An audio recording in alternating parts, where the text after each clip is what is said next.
আসসালামু আলাইকুম কৃষি বন্ধুরা, আশা করি সকলেই ভালো আছেন। আজকে চলে আসলাম আপনাদের মাঝে নতুন একটি ভিডিও নিয়ে। আজকে আপনাদেরকে দেখাবো কিভাবে আপনারা করলা চাষ করবেন এবং এই করলা চাষ করে কিভাবে লাভবান হতে পারবেন। সম্পূর্ণ ভিডিওটি দেখুন এবং এই করলা চাষের পুরো পদ্ধতি সঠিকভাবে জেনে নিন। ভিডিওর মাঝে একটি কথা না বললেই নয়, এমন ভিডিও পেতে চাইলে এবং পরামর্শ পেতে চাইলে এখনই আমাদের কৃষি মাঠ ইউটিউব চ্যানেলটি সাবস্ক্রাইব করে রাখুন। চলেন শুরু করা যাক। করলা চাষ করতে হলে প্রথমে জমি চাষ করতে হবে। জমিটি 2-3 বার চাষ করে মাটিটি ঝুরঝুরে করে সমান করে নিতে হবে।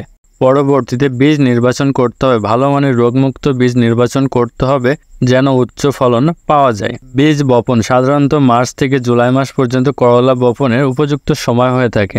করলা চাষের সারির দূরত্ব 4 থেকে 5 ফুট দূরত্বে এবং গাছ থেকে গাছের দূরত্ব 2 থেকে 3 ফুট রাখতে হবে এবং বীজটি 5 থেকে 7 সেন্টিমিটার গভীরে পুঁতে দিতে হবে।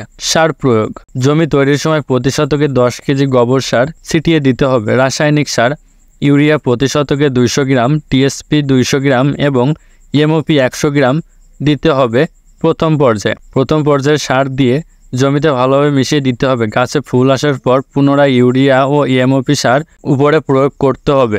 পানি ও সেচ নিষ্কাশন, করলা গাছে প্রচুর পানি লাগে না, তবে শুকনো মৌসুমে 10-15 দিন অন্তর সেচ দেওয়া প্রয়োজন।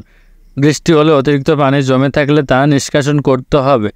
অতিরিক্ত পানি জমে থাকলে করলার চারাটি নষ্ট হয়ে যেতে পারে।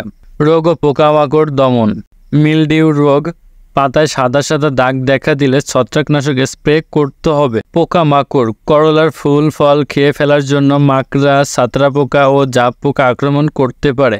এর প্রতিরোধে কীটনাশক ব্যবহার করতে হবে। কৃষি বন্ধুরা, খুব গুরুত্বপূর্ণ টিপস, লাভবান হবেন কিভাবে এই করলা চাষ করে।